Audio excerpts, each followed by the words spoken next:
is Man's Search for Meaning by Viktor Frankl. He was a Holocaust survivor and had gone through a very, very difficult time. But he went through, and the thought that came to mind was the fact that the circumstances that he was in was not going to define him. He saw himself to be more than what where he was at that time. And I think it taught me that, again, my circumstances don't define me. I have to find a way out. I have to find a way to be successful, and I have to find to work hard to get there. And so so that was actually a very very important book to me, and I do recommend a lot of people to read that and to understand that it's about how you train your mind and how you train yourself to see yourself successful, and you can get there. When I first read that question, I thought, oh my gosh, I don't know. And I started thinking, you know, because I've read novels that I enjoy, but then I realized, and here it is, this is my favorite book, the Dalai Lama's book called The Art of Happiness.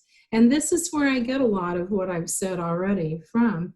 At a certain point in my life, I was really struggling and I was pretty miserable.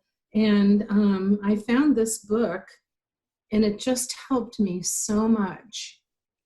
And, you know, the main theme is to be compassionate and empathetic, to get outside of yourself and look at others and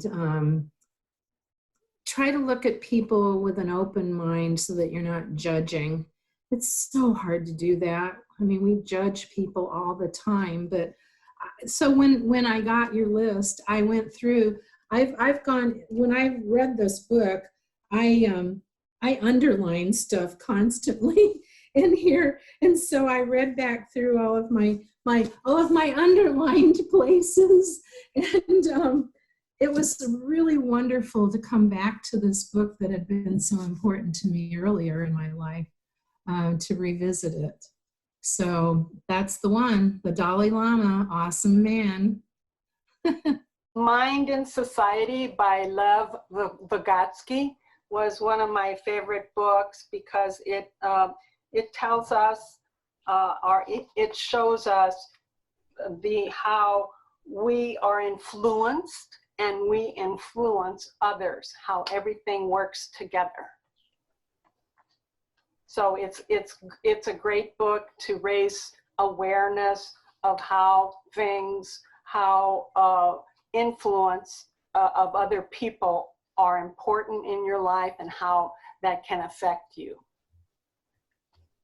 Mr. Martin Matthews, my former boss, wrote a book, I Trust You With My Life. It delves into his life, how he started and helping to make a difference in the lives of others. He invited me to work for him. I was there for almost 40 years, and I learned so many of his practices, like the 3 R's, respect, restraint, and responsibility. I learned that he believed that you should support young people and that you should give them a chance and that there's really no bad kid. All kids are great. You just need to find them and get to know them, and that you should think about the total child to develop them. So that was a book that really impacted my life a lot. Now, if you're asking me, the most vital book I read was from a linguist, and his name is Noam Chomsky, and he wrote a book called Manufacturing Consent. And it's about how we can best use and really try and interpret and understand the messages we receive every day. Because words in advertising, words in media, words in the classroom, words in our history books, they're all chosen very carefully to create a specific response, specific thoughts in the reader. The truth is that we need to try and take in all of these messages with a good degree of critical thinking, with a good degree of reason, and overall, it's hard to say just one book because there are a number of books that add a little something to you. However, one of them is Your Best Life. It's Your Best Life Ever by Joel Osteen. It gives you a very positive outlook to life, no matter what situations one is undergoing. I think one book that really changed my life and shaped my life is Silas Hamne's book that, he's the founder of Robert College in Turkey. So that's why I changed my name to Robert. His life and his experiences really affected my life and shaped them into a very different way, because before I was always thinking about becoming a businessman and stuff like that. But after reading his book, I have decided to be an educator. He has established one of the top schools in Turkey, and after that, that school has become Boğaziçi University and stuff like that. So I was really fascinated by his work. That's why I could say that his book is one of the most important books that I have ever read in my life and shaped me probably who I am today. Oh, I wish I had, what is the most vital book I have read in my life? To be honest, there is not just one. I think that to really understand life, you have to read widely. Now, there are books that have, what I would say have taken me to the next level in terms of realization of, realization of life and philosophy and how to think about life.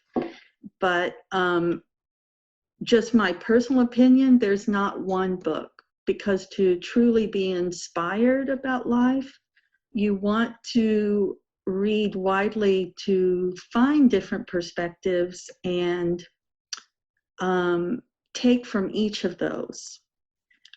Because I feel that you cannot understand the meaning of just one book without also being able to compare it to other situations, either in other books or in real life. And maybe I'm saying this because I teach literature, but I would say every year I probably find new books where I think, oh, I didn't think about that before, and then it helps me evolve either in my knowledge or, maybe my life decisions. So.